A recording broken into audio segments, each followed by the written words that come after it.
ESPN 94.1 FM and AM 930 present The Drive. Welcome into the Wednesday, February 22nd edition. Your drive begins now here on ESPN 94.1 and AM 930. I'm your host, Paul Swann. We're going to load up your text this hour, 304-396-TALK, 304-396-8255. We've got two great guests coming up today. First up, Luke Creasy is going to join me from HD Media. He's going to get us caught up on what happened with the Board of Governors meeting. Of course, if you follow Luke, you kind of have an idea already where we're going. The Board of Governors usually meet with the athletic department, and you get a status update on what the athletic department's up to, what the athletic department's trying to do, what it has accomplished. And if you've met Marshall University Athletic Director Christian Spears, you know he's a man of vision. He's a man of big plans. And so there are a lot of big plans being discussed, and some of those include upgrades to already the football stadium, luxury suites for baseball, beach volleyball was talked about. I've joked with Ari Agnes in the past that Marshall needed beach volleyball. Well, they're seriously looking into this. You play this, the sandy shores of the Ohio River? Have a nice little beach volleyball complex there in the Ohio. I'd be interested to see that. Tennis, still don't know what's going to happen with tennis. If there's going to be major capital upgrades for tennis, is tennis going to move into a new facility? I know, speaking with Christian Spears in the past, looking at alternative venues maybe, but the on-campus area, if the university can make better use of it, tennis might relocate elsewhere. Just a few of the things, but I'm sure most of us are curious about what kind of capital improvements that the Thundering Herd athletic director and the administration want to make, especially towards football. Basketball, you can always do capital upgrades there.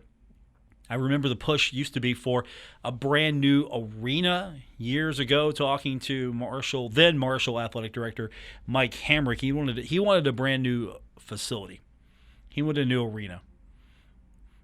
And you couldn't do that right away because, of course, you had to get a baseball park first. And so now that's underway. And, I drove by there this morning, and, it's good to see dirt moving and signs of life there as the baseball complex continues to be put together. So I'm excited about that. But we're going to talk to Luke here in a few minutes and get his perspective and his breakdown of what Christian Spears talked about today and where the athletic department is going. Also, we're going to talk to Macie Majoy. She won the pole vault at the indoor championships.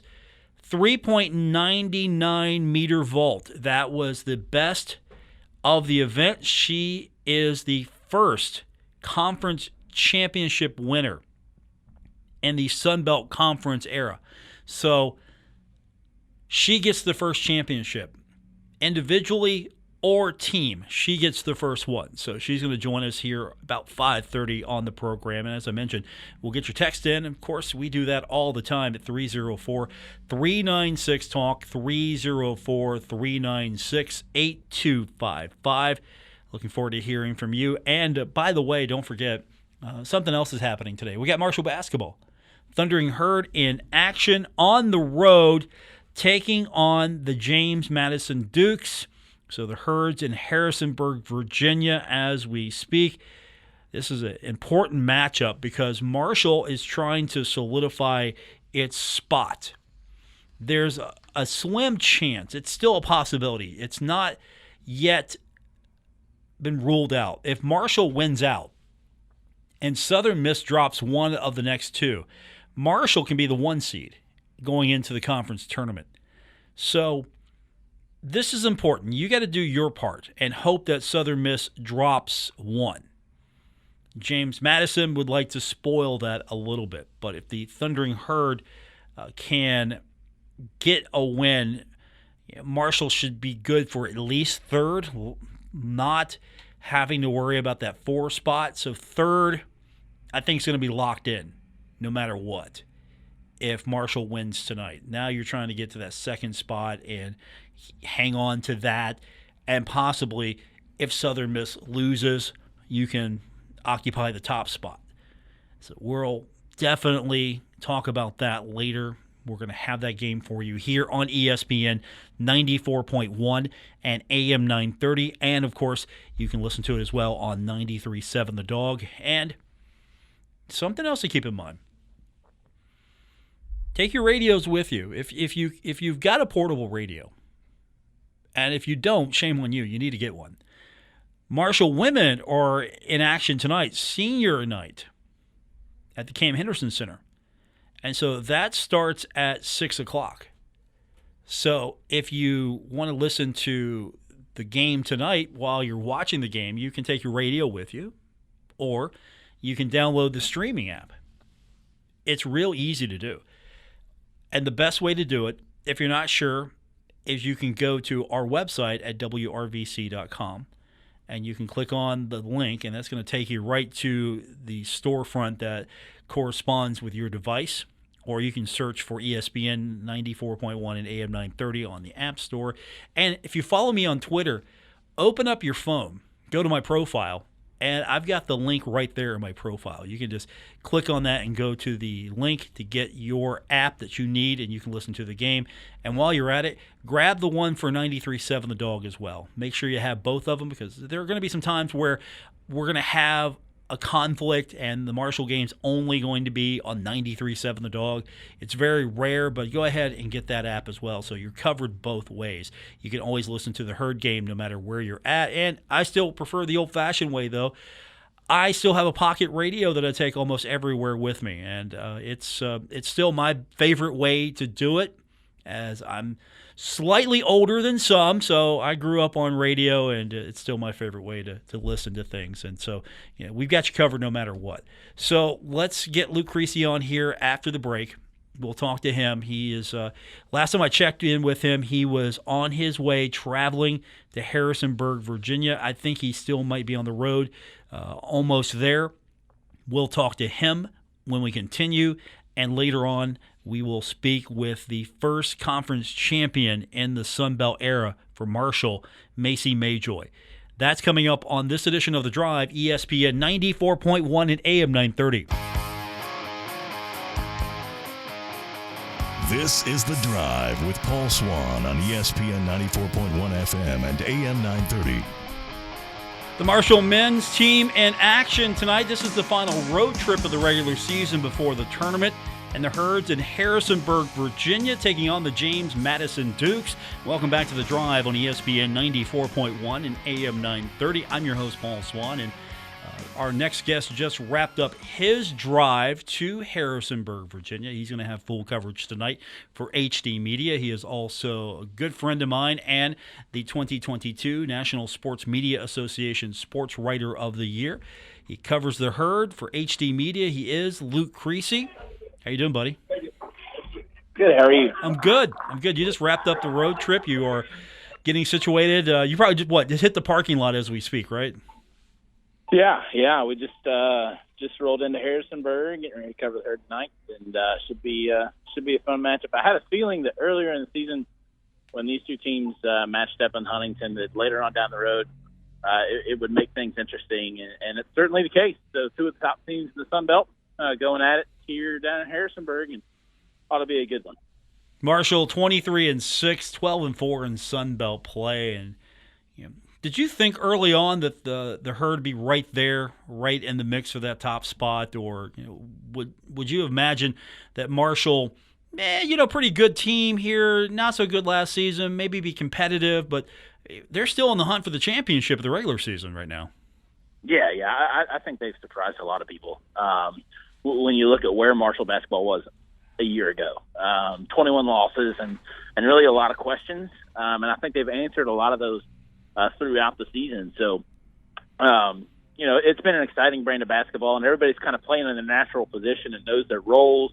And I think that changes a lot as far as team chemistry goes and the effectiveness for each of them while they're on the floor. So, I think coming into this league, people saw it as, and Dan D'Antoni will not agree, that the Sun Belt is a weaker conference than Conference USA. But top to bottom, There's a lot of competition. And so, but I think coming into it, Marshall was one of the favorites. They were picked of the newcomers to come into the league right in the middle of the pack. And so I think that, tells you how people are viewing the Thundering Herd. And I think they've lived up to those expectations and far exceeded them. So it's been a good year and fun to watch. And certainly coming down the stretch, a lot to be excited for if Marshall takes care of business here in Harrisonburg tonight and then would come away with a win at Old Dominion and Southern Miss would lose. Then Marshall's looking at first place and a regular season title in their first year in the league. Luke Creasy is with us from HD Media. He is on scene. He is in Harrisonburg, Virginia for tonight's contest between Marshall and James Madison. And usually that would be reason enough to bring Luke in, but no, sir. We have more interesting stories to talk about. All of Twitter and social media, of course, aflame today after the Board of Governors meeting and the athletic department giving its update and spelling out some of the items on its wish list. And I think the top item we all are rooting for right now is beach volleyball, Luke. That came out of nowhere. Now, I've joked with Ari Agnes before that should happen at Marshall, and I don't know if she went back to athletic director Christian Spears and said, hey, we really need to do this, or hey, everyone else in the Sun Belt has a team, why not us? I don't know if that's the mentality. Yeah, well, because Marshall added men's track and because of some of the Title IX rules and some of the regulations that exist in the NCAA, Marshall's got to look at adding a women's sport as well. And so I think that discussion started at that point when they brought back men's track and field, which has been exciting. But also created some other avenues and potentials for the university. So that discussion started then. It increased when the Sun Belt Conference officially sponsored the sport. They had 3 or 4 teams that were already hosting that as a school-sponsored sport and added a few affiliate members to create that beach volleyball league. And so I think that really ramped up the discussion. But when people think Marshall, I don't think they think beach volleyball. It could be a really fun addition to the repertoire at Marshall. And but the big question is where you're going to put it. I've got the plan, Luke. I've already got it. It's going to be on the sandy shores of the Ohio River. I've been preaching this for years. Beach volleyball, sandy shores of the Ohio River. It'll be beautiful and fun on the riverbanks when it doesn't flood. There you go. There you go. So you got the plan. Maybe you and Spears can work something out. But yeah, that was one of the few things that got people talking out of this meeting. And I think the word you mentioned, wish list, is really an appropriate lens to view this in. It was just over $62 million worth of athletic facilities improvements and builds. That included some stadium renovations for the football field, improvements to Gullickson Hall and the Camp Henderson Center, and other things. There was a soccer practice field that was listed on there. Improvements to the tennis courts, to the natatorium for the swimming and diving team, and of course the baseball stadium. So a lot of items in that wish list, and it's not something that's new to Christian Spears. He's done this before. Presented kind of a wish list to the Board of Governors, not seeking approval for anything, but really just laying out the vision of what he thinks Marshall could be and how great he thinks things can be here at Huntington. Now, with that, that's $62 million that Marshall doesn't have. And so it's going to require some fundraising to even reach those potentials. Even when you talk about a stadium renovation for football, that was 25 of that $62 million. And so they're dreaming big, and I think that's just what it is at this point, is a dream. Obviously some exciting things going on with the baseball stadium that's being built. It's supposed to be finished by 2024, and so things are progressing. But $62 million is a lot of money, a lot of money to fundraise, but they believe they can do it. The one project that I think opened a lot of people's eyes, the vision he has for the end zone seating area. There's a potential party deck. He mentioned that before to both of us. There, the suites in the end zone, the concession areas. And this isn't even the final rendering, I'm sure, because, of course, you got to also add a scoreboard. He's talked about he wants a really big scoreboard in that end zone as well. So that's going to be very costly. But, let's start there with that vision of what he's trying to do, because we know from just experience that the demand for the Sky Suites is always going to be there. There's a waiting list for this. This is easy money if you can execute this. Yeah, and I think that putting some extra suites on that end of the field is a no-brainer.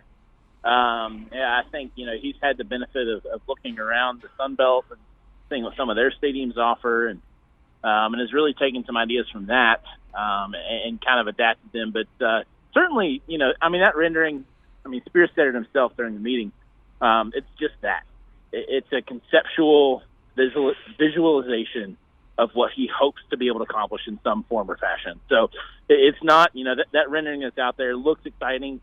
Does the final product look anything close to that? I don't know, because it's completely different than the rendering they released a couple months ago of what they wanted to do on that end of the stadium. But, the scoreboard is going to be one of the biggest that, in college football, from what he said, and certainly exciting in that respect. But to revitalize that into the end zone will be good. Obviously those seats were tarped off last year and weren't used, weren't sold. So, they're not losing any revenue on those right now because they've sold it in advertising. Well, if you can make up that money, selling suites is an easy way to do that. And, that can help fund some other projects down the road as you build that fund through, for the athletic department. So, a lot of if we do this, then this will happen, is what I'm sensing. But definitely nothing concrete. Just, it's going to happen. It's just a matter of when and what that looks like, and it really all depends on the money that's raised to do it. Luke Creasy's with us from HD Media. Was there any discussion about other types of projects they want to work on in Jones C. Edwards Stadium? I know the question you and I get all the time, bathrooms and other items like that. So was this just the grand overview, not the detail, every single nook and cranny type of update today? Yeah, not really into specifics about that $25 million and how that would all be used. I know he hinted at some of that over last summer during a Board of Governors meeting, and I reported on that. And if you go to my Twitter, I think I linked it somewhere along my Twitter page. But no specifics were talked about that. But, some other athletics projects that are interesting is he talked about potentially moving the tennis courts if they would be able to find another spot that's suitable for those, and reusing that space for something on campus versus using that space for an athletic facility. And of course, volleyball has the new TerraFlex flooring surface that we'll get to see this spring during their spring season. And it was a wide sweeping of here. Look what we're trying to do with the athletic department. And I think it was a good report, and certainly, there's reason to be excited about that. But as far as actual details and concrete plans, none of that was given today. I think the other thing that a lot of people were excited about is if you look at the report, and you linked that on your Twitter account, and I retweeted it for everyone to find easily, was a map of the proposed baseball site, the softball renovations. They're looking to do more than just paint the field there. They're looking to actually add facilities with that. There's also a rendering of a practice facility upgrade, which includes an outdoor field. I will presume that's going to be grass. That's something that I know Coach Huff talked about earlier. That's something that a lot of coaches have been wanting on their wish list, an outdoor practice field, a surface, grass surface, not just practicing indoor on the turf. Yep. Yeah, I think that's something that could be utilized. I know Chris Grassi and Michael Swann have talked about that for soccer use as well. And then to the note about the baseball and softball, they really took those coaches' input on some of the things that need to be included in that design. And, there's certainly been some dirt moving and some walls going up, at least for the foundation of stuff.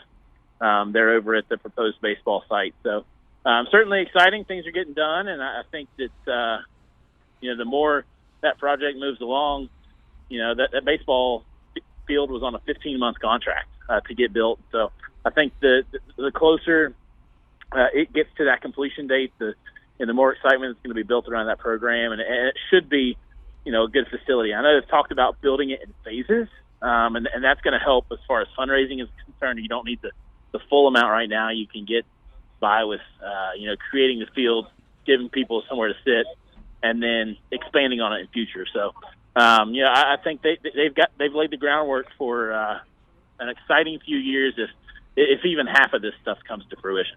Luke Creasy's with us from HD Media. He is covering the Marshall game tonight on the road at Harrisonburg, Virginia, but he was also covering earlier today the Board of Governors meeting, and Christian Spears addressing the Board of Governors with the wish list of items. And there's one thing we have to talk about before I let you go, because this was the most interesting component of it all. Who knew that you could repurpose a storage container for a luxury suite at a baseball game? That seems to be all the rage now, people building things just using storage containers. Yeah, some converted shipping containers turned into like open air private suite kind of thing. Spears said there's going to be 8 of them, and I guess they've already sold 5.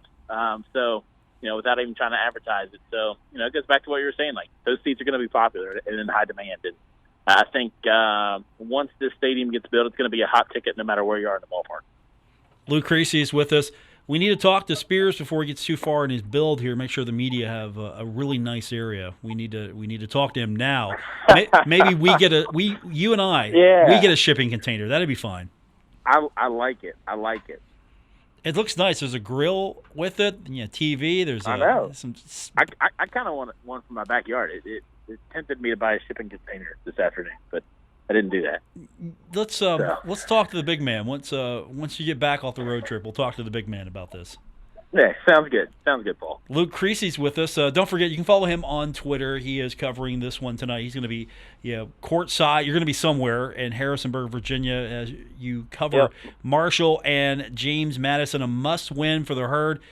It will keep the Herd's championship hopes alive, and I think it locks guaranteed no worse than a third-place finish in the standings. Sounds right. We'll find out tonight if that can happen. Luke Creasy, my guest. I'll talk to you soon. Have fun tonight, and we'll talk to you maybe Friday. We'll see where you're at Friday.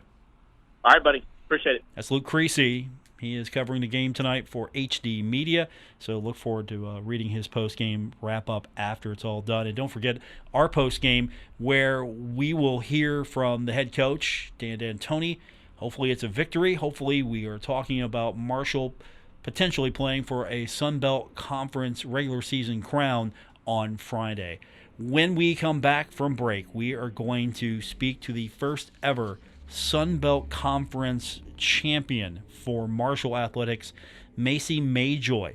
She won the pole vault with a 3.99 meter vault.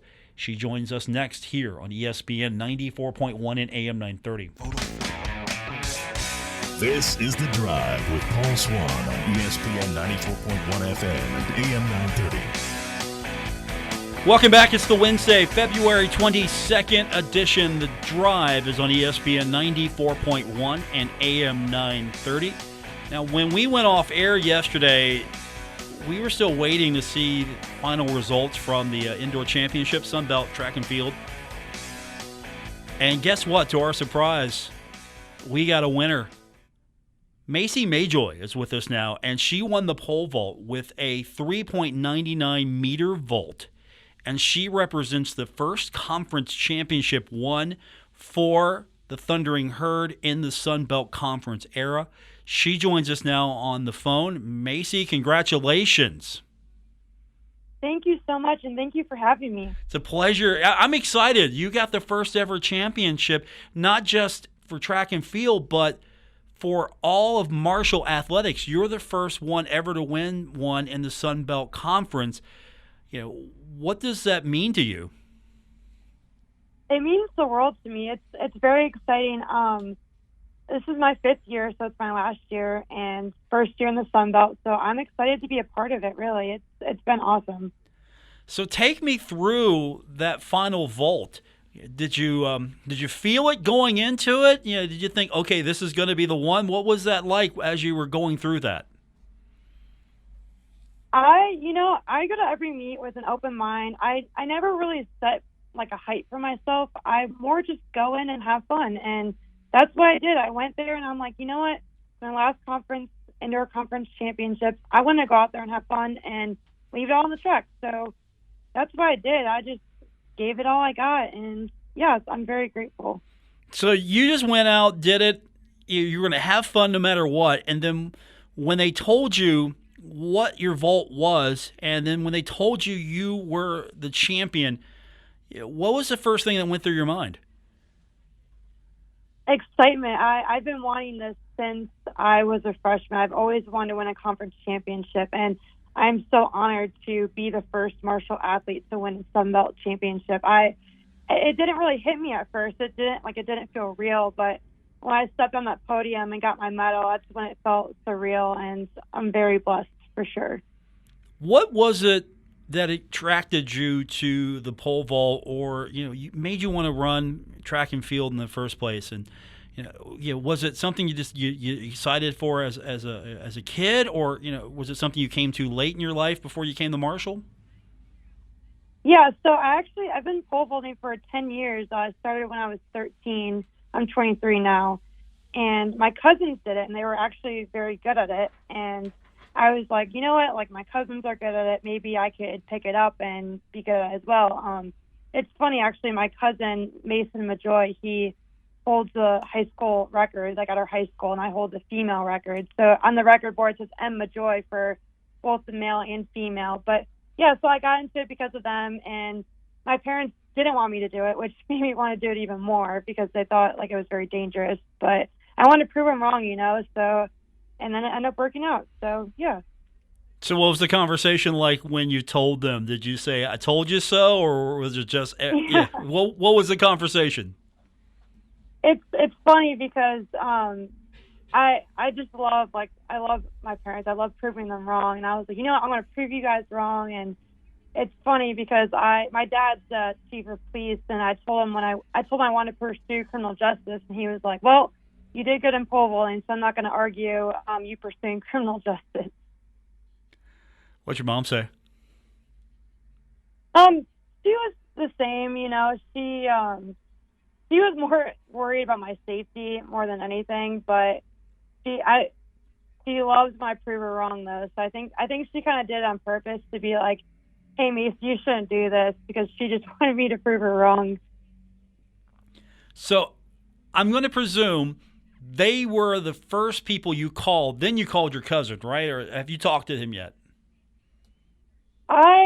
They probably saw it through Facebook. My parents were actually at the meet. They've been great supporters throughout this whole season. They've actually came to every single meet this season, which I'm very grateful for.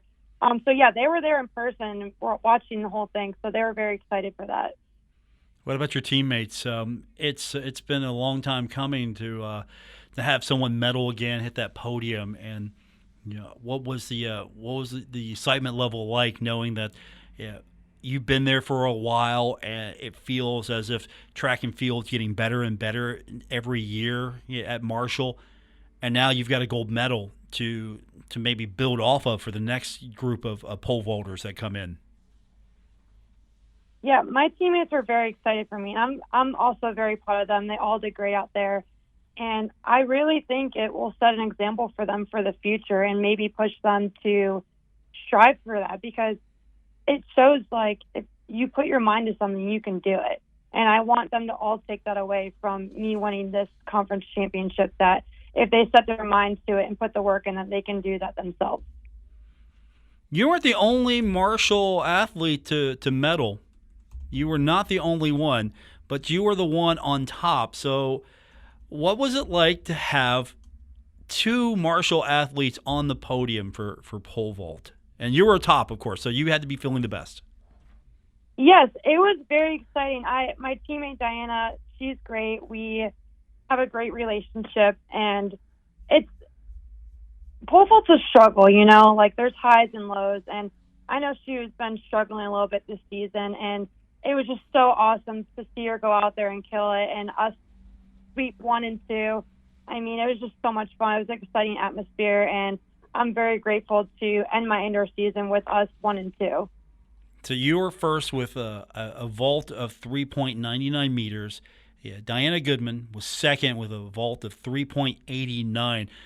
You two have a great relationship, but is there that competitive spirit? Are you pushing each other every day? Is there a little inter squad trash talking just on the fun side to push each other?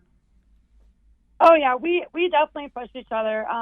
It's been like that ever since last year. I think like we're both very great vaulters. We both put in a lot of hard work, and it's awesome like being able to push each other, but also like be there for each other at the same time. It's like a friendly competitiveness, I guess. Like we push each other in a good way. So now that this is over with, what's next for you? Well, outdoor season, I'm looking forward to it. Our first meet is in about a month. We have 3 weeks off from competing, so our first meet will be over spring break, which is in Florida. And then I graduate in April, and I'm hoping to pursue a job within law enforcement. Doesn't hurt that you can vault over things sometimes when it comes to law enforcement, right? That's going to be a skill that can translate. Oh, definitely. Just give me a stick and I can jump over a fence anytime. Joining us on the program, she is the first winner of a conference championship, individual or team, Macie Majoy, pole vault champion with a 3.99 meter vault. So you get to be the first ever. You're the trivia question for the rest of your life. Who was the first athlete to win a championship in the Sun Belt? And the answer is Macie Majoy. That's the trivia question now. That's very exciting. I'm very grateful. How do you feel the men did while you were there? Of course, this was exciting times because, as we talked about, track and field seems to be growing and getting better and better every year at Marshall. And to medal is always an amazing achievement. And to do that and then look and see where the program's been, and then to see the men are finally having an opportunity to compete again. What was that whole experience like, knowing that this is really a historic first go-around for Marshall athletics in the Sun Belt, both men and women? It really is historic. And, yeah, I mean, this is the first time with the men's team, and, gosh, I don't even know how long, but it's been super exciting to be a part of. The team atmosphere is just amazing. It's so cool seeing the men cheer on the women cheer on the men. I thought they did great at their first conference. I mean, they're all amazing athletes, and I'm super excited to see what the future has in store for each one of them. And congratulations again. This is amazing. You get to be the first champion ever in the Sun Belt for the rest of your life, and then after that, you're the answer to a trivia question. I'm sure everyone's going to be talking about you for a long time to come, so I hope you enjoy every single moment of this as you get ready. You can enjoy it for like 2 or 3 weeks, and you get right back at it, right? Oh, yeah, definitely. It's exciting, and I'm taking in the moment, but there's always more work to be done, and I plan to be putting that work in for the outdoor season. Macie, congratulations! Thanks for doing this today, and I hope we can get you back on. Much. We hope we can get you back on soon. Win some more things, and we'll get you back on. How's that? Sounds great. Thanks, Macie. I appreciate it. Thank you so much. Macie Majoy, she won the pole vault with a 3.99 meter vault. I don't know if I could do that. Jason Toy, our producer this afternoon, I don't think he can't do it either. I don't think any one of us could do it. Maybe if we had some help, we could do that. That's amazing. 3.99 meter vault. Wins it for the Thundering Herd. There's something special about getting a gold medal. It's not just winning a championship. It's like the gold medal, because we're so used to that visual of the gold medal. And by the way, speaking of gold medalists, did you know today is the anniversary of the Miracle on Ice? Today's the day.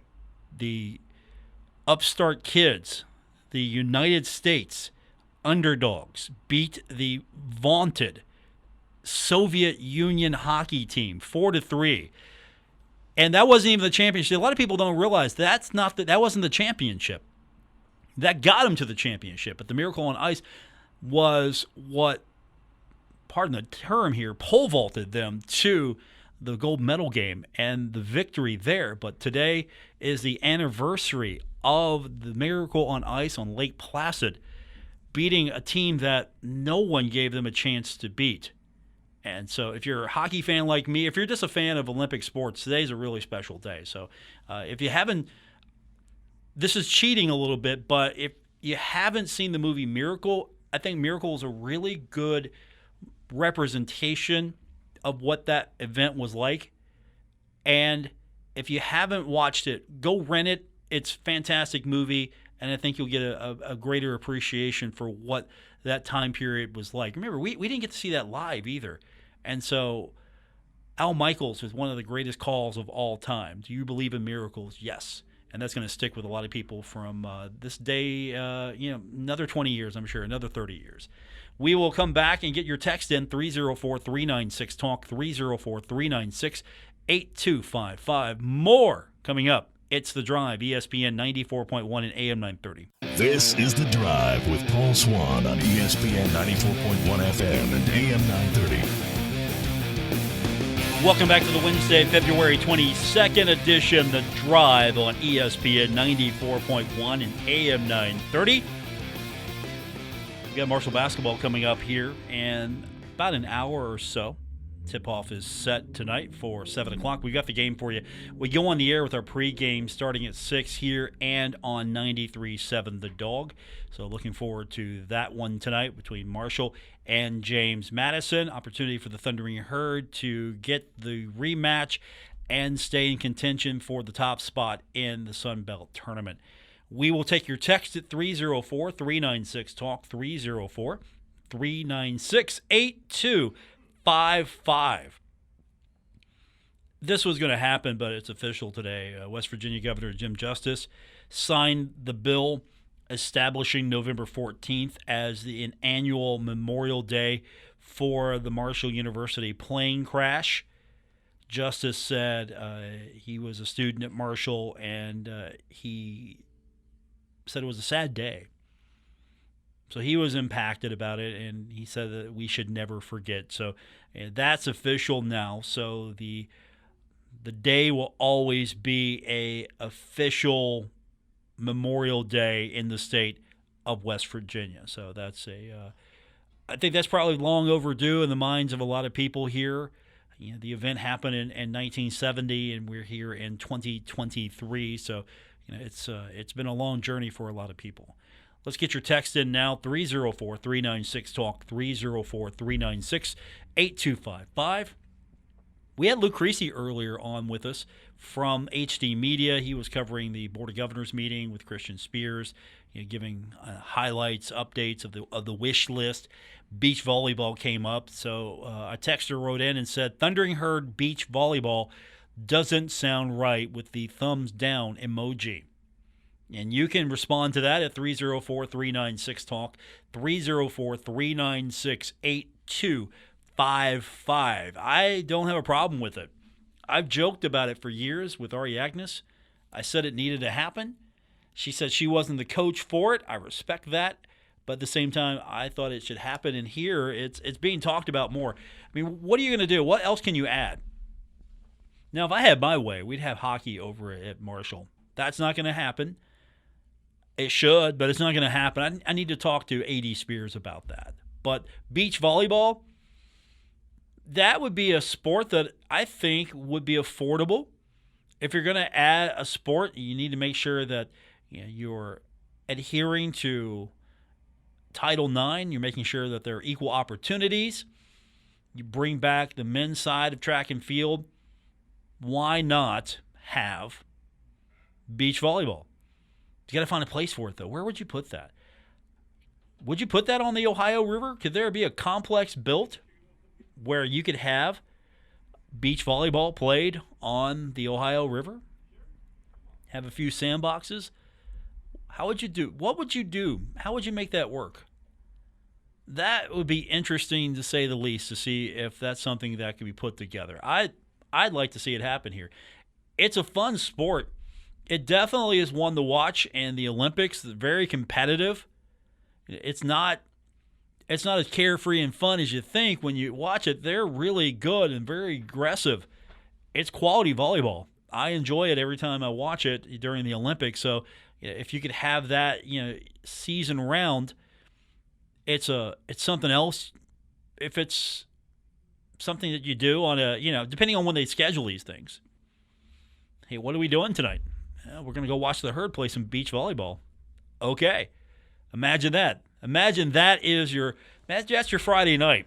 Going to go watch the Herd play some volleyball. And maybe, just maybe, you might get interested in volleyball as well. I'd like to see men's volleyball added as well. I know that's probably a long shot. You got to make sure that your conference, you have a landing spot for everything. But I think beach volleyball, since it is a part of the Sun Belt, it could be something that could be added quite easily. Our text line again is 304-396-TALK, 304-396-8255. Keep that number handy because you're going to need it tonight. We've got post-game coverage coming up after the Marshall game as the Thundering Herd getting set to take on JMU. And we will be here for the post-game. It takes place after every Marshall game here on ESPN 94.1 at AM 930 and on 93.7 The Dog. So looking forward to that coming up tonight. Hopefully we're talking about a Marshall win and the Thundering Herd one game closer to possibly being the number one seed. Just need Southern Miss to lose. That's it. It's all we need. Marshall to win out and Southern Miss to lose. It's not asking too much, is it? And we got a full Sun Belt slate of games tonight. We're going to be keeping an eye on all of them. Southern Miss is at Old Dominion. So maybe Old Dominion could do Marshall a favor and take out Southern Miss. And then that would mean Marshall would need to win out to claim the Sun Belt Conference regular season championship. And that would be a great feat for a team that, let's be honest, last year around this time, I was fielding phone calls and texts about Dan D'Antoni's future as the head coach of the Thundering Herd. A lot of you wanted to part ways with Coach D'Antoni. And what has he done so far? He's turned it around, and the Thundering Herd right now enjoying a 23-6 mark. 23 wins, the most regular season wins under Dan D'Antoni. If he wins the next two, 25 wins will be the most ever under a Dan D'Antoni team in the regular season. So far, so good. And if you add on top of that a Sun Belt regular season championship, you got to feel even better about what Dan D'Antoni is able to do. And that's going to guarantee you an NIT spot. Keep that in mind. You win the regular season crown, you're guaranteed an NIT spot. So postseason already, there is an opportunity for you. Then you try to win the conference tournament to get into the NCAA tournament. But postseason's guaranteed if you win the regular season crown. Keep that in mind. I know some of you maybe don't want the NIT for a Marshall team that hasn't been in postseason in a few years. And the last time Marshall was in postseason, it was one of those, I like to call them the pay-to-play tournaments. And don't get me wrong, the Thundering Herd won that. It was great. We got to see John Elmore and company for a few more games. And you were in it to win it, so you did. That's great. But I think the NIT would be a great next step for the Thundering Herd if the NCAA isn't the option this year. But there's still a lot of basketball to be played, so it still can be an option. But I would love to just see the Thundering Herd get that regular season crown. And we absolutely know that, okay, Marshall can do no worse than the NIT with winning the championship of the league. So that's what I'm excited for most, I think. Get these next two wins. Hopefully Southern Miss loses. If not, go out, win that conference championship in the tournament. Make your way to Selection Sunday, and then make your way to the NCAA tournament. Looking forward to it. We joked around. This would be the last time we see Tavion Kinsey at home. Well, if it's not an NIT bid and it's Selection Sunday, I'm happy to go see Tavion back at the Cam Henderson Center. That's going to do it for this edition of The Drive on ESPN 94.1 and AM 930. If you missed any part of the show or you want to go back and listen to it, or if you ever can't listen, you can subscribe to our show. It's free. It's on Apple Podcasts. Also, you can go to my Twitter account. I've got links to all the podcast providers. I'm at Paul Swann. We're even uploading the podcast on YouTube. So However you like to listen to your podcast, we've got you covered. And you can start at my Twitter account, @Paul Swann. Thanks for being a part of today's edition of The Drive on ESPN 94.1 and AM 930.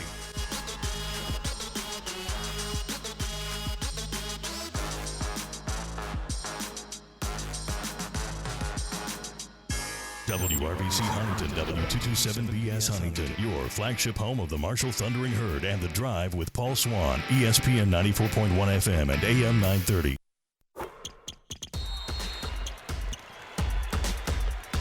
This is Huntington Federal Savings Bank College Basketball Today on 93.7 The Dog and ESPN 94.1 FM and AM 930.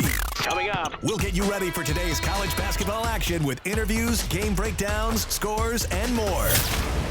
Let's get you ready for tip-off. Here's Paul Swann. The Marshall University men's basketball team began its final road trip with a trip to Harrisonburg, Virginia. Thundering Herds on scene, getting set to take on the James Madison Dukes tonight in Sun Belt play at the Atlantic Union Bank Center. Welcome in to tonight's edition of Huntington Federal Savings Bank College Basketball Today. I am your host, Paul Swann. For the next half hour, we're going to be your first word on the Herd as Marshall trying to avenge a loss to James Madison earlier in the season. Back on December 31st of 2022, to be exact, James Madison and Marshall played in a really highly contested contest. James Madison ultimately would win that game 72-66. Both teams maybe not at the very best that it could be for both Marshall and James Madison.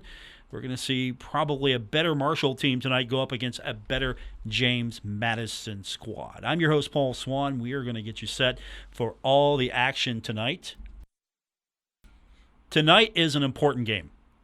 A Marshall win would keep the Thundering Herd in the hunt for a Sun Belt regular season title. If Marshall loses and Southern Miss wins, that's going to take Marshall out of contention. So Marshall must win tonight to stay in contention for a Sun Belt title. That's going to be very difficult against a solid James Madison team that is 20-9 overall, 11-5 in Sun Belt play, and has already seen the Thundering Herd once. Marshall coming into tonight's matchup 23-6, 12-4 in Sun Belt play. And we've got two of the top teams in the Sun Belt in many categories, top two scoring offenses and top two teams in terms of scoring margin in the Sun Belt. Marshall averages 82.4 a game. That is 10th nationally. James Madison scores 80.8 a contest. That is 18th in the country. And James Madison is outscoring its opponents by 14 points per game. That is best for 8th in the country. Marshall outscores its opponents by 11.5 a contest. That is best for 20th. That is 20th in the country. So two prolific offenses, two high-scoring games going to be played. Which team will have the better game plan tonight? We're going to find out. When we continue, we will break this one down further. We'll take a look at the Sun Belt scoreboard, and we'll take a look at what's happening at the Cam Anderson Center tonight. Marshall women in action. It is senior night. We'll tell you about all of this when we continue on tonight's edition of Huntington Federal Savings Bank College Basketball Today. We're getting you ready for tip-off. This is Huntington Federal Savings Bank College Basketball Today. The Thundering Herd getting set in Harrisonburg, Virginia for tonight's contest against the James Madison Dukes. Welcome back to Huntington Federal Savings Bank College Basketball Today. I'm your host, Paul Swann. The Thundering Herd trying to get back a win after losing to James Madison 72-66 back on December 31st, 2022. So Marshall needing this win tonight to stay on pace to win the conference championship, the regular season, just needing Southern Miss to lose tonight. Thundering Herd and James Madison, two of the best teams in the Sun Belt. James Madison's one of those teams where they're going to be good defensively. They're fifth nationally in steals. They're averaging almost 10 a contest. They're also ninth in the nation in turnovers forced with 17.41. So a little over 17, close to 18. They're also a team that's pretty good If they can force you to foul, and if you can put them on the line, you're going to be in trouble because they're 23rd in the country in free throws made per game at 16.2. So I don't want to see Marshall get into a foul situation with James Madison because they're very good on the line. And this is going to be a tight game tonight because James Madison played its sixth consecutive single-digit game on Saturday. That is the most consecutive games in single digits since the 2017-18 season for them. And each of their 5 wins and 7 of their last 8 have been decided by 9 or fewer. So this is going to be a tight one. I know both teams are very good offensively, but this might come down to the last play. This one might come down to a turnover. This is going to be a close game tonight. I don't see one team blowing out the other team. And Marshall's pretty good as well in several categories, including rebounding, blocks. This is a team that if Andrew Taylor and Tavion Kinsey get hot, and these are the only teammates in the country averaging 20 points or more per game. So this is the duo. This is the duo in college basketball right now, with Tavion averaging 21.9 and Andrew Taylor 20.1. These two, they get hot tonight, and Camden Kerfman, if he can find his three-point shot, you can keep the team out of foul trouble. I think you're going to see a Marshall win tonight. We'll talk more about that as we progress through the night. When we continue, we're going to take a look at the scoreboard and update you on what's happening at the Cam Henderson Center. It's senior night for Marshall women. We'll talk about it when we continue on this edition of Huntington Federal Savings Bank College Basketball Today. The timeout is over. This is Huntington Federal Savings Bank College Basketball Today. Paul Swann, your host for this edition of Huntington Federal Savings Bank College Basketball Today. Let's run down what's happening in scoreboard land. We got the Sun Belt rundown, and everything starts tonight at 7 o'clock with Coastal Carolina facing off against Georgia Southern. Also on tap for 7 o'clock tonight, it's going to be Appalachian State and Georgia State. Southern Miss and Old Dominion, that's a game we're going to be keeping an eye on. Southern Miss right now 13-3 in conference play, 24-5. Marshall's right behind them, owns the tiebreaker, so if the Thundering Herd can win out and Southern Miss drop one, Marshall would be your regular season champion. Troy will face off against Louisiana Monroe tonight. South Alabama will face off against Texas State, and Arkansas State will face off against Louisiana. So you go back and look at the standings tonight and see why some of these games are important. Marshall is 12-4, right now second in the league. James Madison is 11-5. If Marshall should lose to James Madison, Marshall won't fall out of the top 4, but Marshall will not have an opportunity to claim the regular season crown. If Marshall would win this, it would make Marshall 13-4. 13-4, and Marshall could finish no worse than third in the standing. So these are important games coming up tonight. Let's take a look at some of the action taking place top 25, and we have got 4 games to tell you about. Number 20 Providence takes on number 18 UConn tonight at 6:30. 6th ranked Virginia takes on Boston College tonight at 7. It'll be number 1 Houston facing off against Tulane at 9 o'clock, and number 2 Alabama will face off against South Carolina at 9 o'clock. We will wrap up today's preview when we continue on Huntington Federal Savings Bank College Basketball Today. Let's get ready for tip-off. This is Huntington Federal Savings Bank College Basketball Today. We're wrapping up today's edition of Huntington Federal Savings Bank College Basketball Today. We've got a scoreboard update for you. It's the start of the second period, and the Marshall women on senior night are leading Old Dominion 20-19. That game could go a long way in boosting the Thundering Herd's momentum going into the Sun Belt tournament. Thundering Herd right now occupy the 8th spot in the women's division. They are 8-8. Coastal Carolina is 7-9. Now the team above them is Louisiana at 10-6. So Marshall looks to be locked in that 8-9 game, as Coastal is 7-9 And the team below those two is Georgia State at 5-11. So it looks like Marshall is pretty locked in the 8-9 game in the Sun Belt Tournament. We just need to know if Marshall's going to be the 8 or the 9. That really is semantics at this point because that won't matter much in the bracket. But Thundering Herd trying to build some momentum going into the Sun Belt Conference Tournament. And that's going to do it for this edition of Huntington Federal Savings Bank College Basketball Today. I want to thank our producer, Jason Toy. For Jason, I'm Paul Swann. Marshall facing off against James Madison. It's on the road, and we've got exclusive coverage coming up next here on ESPN 94.1 and AM 930 and 93.7 The Dog. This has been Huntington Federal Savings Bank College Basketball Today. Join us after the game for Michelob Ultra College Basketball Wrap-Up. As we break down today's games with stats, interviews from the locker room, your phone calls, and more. Marshall basketball is next on WTGG FM, Ashland, Huntington, USA. 93.7 The Dog. And WRVC AM and W231BS Huntington. ESPN 94.1 FM and AM 930.